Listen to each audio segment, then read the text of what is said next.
नहमदुहु व नुसल्ली अला रसूलिहिल करीम अम्मा बाद बिस्मिल्लाहिर रहमानिर रहीम अस्सलामु अलैकुम व रहमतुल्लाहि व बरकातुहू। कुर्बानी किन लोगों पर वाजिब होती है, कुर्बानी किसको करना जरूरी है, कुर्बानी करने की फजीलत क्या है, कुर्बानी करने वालों को कितना सवाब मिलता है, कुर्बानी के मसाइल का बयान। मोहतरम नाज़रीन, ईद उल अजहा की आमद है, यानी ईद उल अजहा आने वाली है। इस हवाले से सवाल पूछा जाता है कि कुर्बानी किन लोगों पर वाजिब होती है, किन लोगों पर वाजिब नहीं होती, कैसे पता चलेगा कि हमारे ऊपर कुर्बानी वाजिब है या नहीं। सबसे पहले तो ये समझना जरूरी है कि किन लोगों पर कुर्बानी वाजिब होती है। कुर्बानी वाजिब है, अगर आप कुर्बानी नहीं करते तो आप गुनहगार होंगे। कुर्बानी के हवाले से ये बहुत जरूरी मसाइल हैं जो हर मुसलमान को पता होने चाहिए। जब हमें पता होगा कि कुर्बानी किन लोगों पर वाजिब है और किन लोगों पर वाजिब नहीं है, जिन लोगों पर कुर्बानी वाजिब होती है उसकी कुछ कंडीशंस होती हैं। वो कंडीशंस क्या है वो भी आपके साथ वीडियो में आगे शेयर करेंगे, लेकिन उससे पहले हमें मालूम होना चाहिए कि कुर्बानी असल में है क्या, इसका सवाब कितना मिलता है। सहाबा कराम रिज़वानुल्लाहि ताला अलैहिम अजमाइन ने अर्ज की, या रसूल अल्लाह सल्लल्लाहु अलैहि वसल्लम, ये कुर्बानी क्या है? फरमाया, तुम्हारे बाप इब्राहिम अलैहिस्सलाम की सुन्नत है। लोगों ने अर्ज की, या रसूल अल्लाह सल्लल्लाहु अलैहि वसल्लम, हमारे लिए इसमें क्या सवाब है? फरमाया, हर माल के बराबर नेकी है। अर्ज की, ऊन का क्या हुक्म है? फरमाया, ऊन के हर बाल के बदले में भी नेकी है। कुर्बानी एक अहम माली इबादत है। नबी करीम सल्लल्लाहु अलैहि वसल्लम ने बाद हिजरत 10 साल तक मदीना तोयबा में क़ियाम फरमाया और हर साल कुर्बानी फरमाते रहे, जिससे मालूम हुआ कि कुर्बानी सिर्फ मक्का मुआज़मा ही के लिए मखसूस नहीं बल्कि हर शख्स पर है जो साहिब निसाब हो, चाहे कहीं भी रहता हो, उस पर कुर्बानी वाजिब है। नबी करीम सल्लल्लाहु अलैहि वसल्लम ने फरमाया, जिसने खुशदिली से तलब सवाब होकर कुर्बानी की वो आतिश जहन्नम से हिजाब यानी रोक हो जाएगा। मोहतरम नाजरीन, कुर्बानी किन लोगों पर वाजिब होती है? कुर्बानी साहिब निसाब पर वाजिब होती है। साहिब निसाब किसको कहा जाता है? साहिब निसाब उसको कहा जाता है जिसके पास इतना रुपया हो, या फिर सोना हो, या फिर चांदी हो, बिजनेस का सामान हो, या जरूरत से ज्यादा सामान हो। 5 चीजें होने में से कोई भी इंसान साहिब निसाब हो जाता है। नंबर 1 सोना, नंबर 2 चांदी, नंबर 3 नकद कैश, नंबर 4 बिजनेस का सामान, नंबर 5 जरूरत से ज्यादा सामान।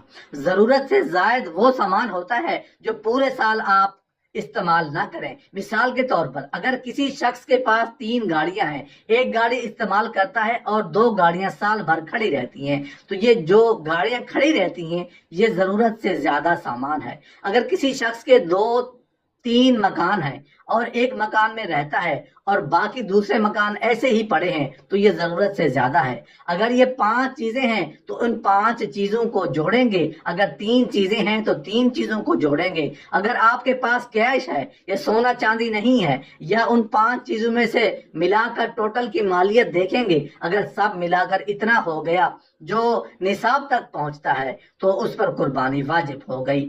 निसाब उसको कहते हैं कि 5 चीजों में से 2 या 3 चीजें या कैश मिलाकर 52.5 तोला चांदी की कीमत बन जाए तो आप साहिब निसाब कहलाएंगे।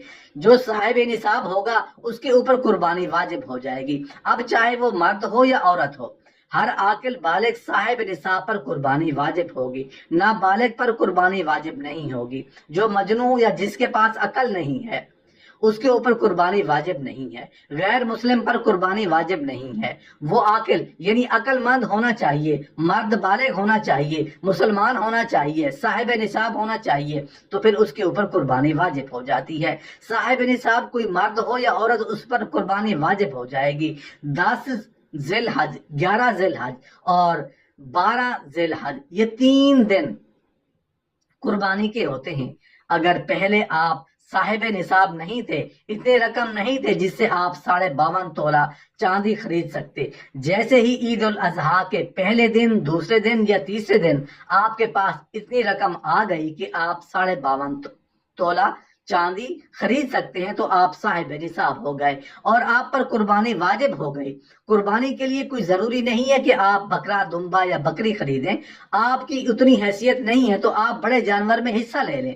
جب آپ صاحب نصاب ہونے کے لیے اپنی چیزیں یا رقم کو اکٹھا کریں گے اور ٹوٹل رقم میں سے آپ نے جو قرضہ ادا کرنا ہے اس کو مائنس کریں، بجلی کا بل یا یوٹیلیٹی بلز کو بھی یا کرایہ ادا کرنا ہے یا جس رقم کہ بھی آپ نے قرضے ادا کرنے ہیں، ان سب کو ٹوٹل رقم سے مائنس کر دیں۔ مائنس کرنے کے بعد آپ دیکھیں کہ اب کتنی رقم بچ رہی ہے۔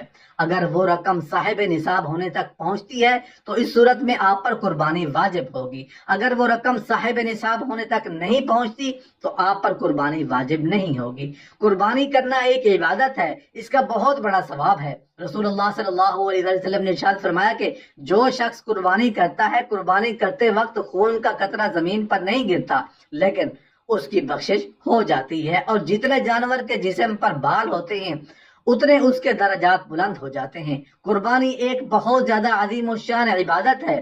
ایک حدیث کا مفہوم ہے کہ رسول اللہ صلی اللہ علیہ وآلہ وسلم نے ارشاد فرمایا، قربانی کے دنوں میں اللہ تعالیٰ کو قربانی سے زیادہ کوئی عمل بھی پسند نہیں ہے جتنا اللہ جل شانہ کو قربانی کرنا پسند ہے۔ اسی لیے جو لوگ قربانی کر سکتے ہیں انہیں قربانی کرنی چاہیے۔ عموماً ہمارے ہاں اکثر یہ کہا جاتا ہے کہ اس سال اپنے والد کے لیے قربانی کرا دی، پہلے اگلے سال والدہ کے لیے کرا دی یا بیوی کے لیے کروا دی۔ جس طرح سے نماز ایک عبادت ہے جو فرض ہے، ہم پڑھتے ہیں، امی کے اوپر فرض ہے تو امی پڑھیں گی، اگر والد سے صاحب کے اوپر فرض ہے تو والد صاحب پڑھیں گے۔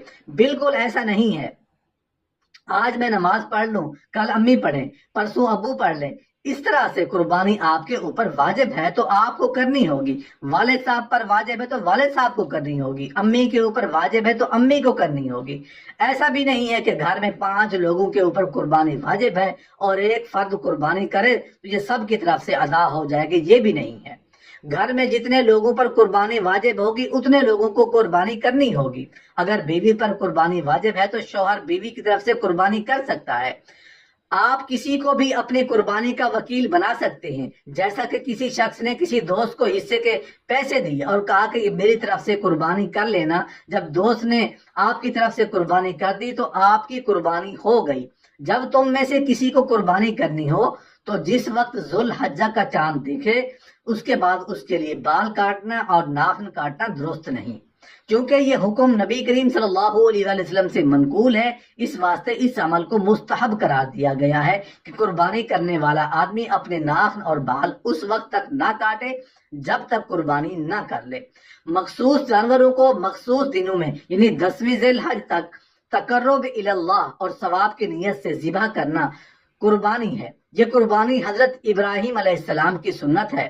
نبی کریم صلی اللہ علیہ وسلم کو قربانی کا حکم دیا گیا۔ ارشاد باری تعالیٰ ہوا تو تم اپنے رب کے لیے نماز پڑھو اور قربانی کرو۔ بہتر یہ ہے کہ گوشت کے 3 حصے کریں، ایک حصہ فقراء کو، دوسرا حصہ دوست احباب اور اقارب کے لیے اور تیسرا حصہ اپنے گھر والوں کے لیے۔ گوشت کافر، مشرک، ہندو، بھنگی اور بے دین مرتد کو نہ دیں، اور گوشت وغیرہ کسائی کو اجرت کے عوض نہیں دے سکتے۔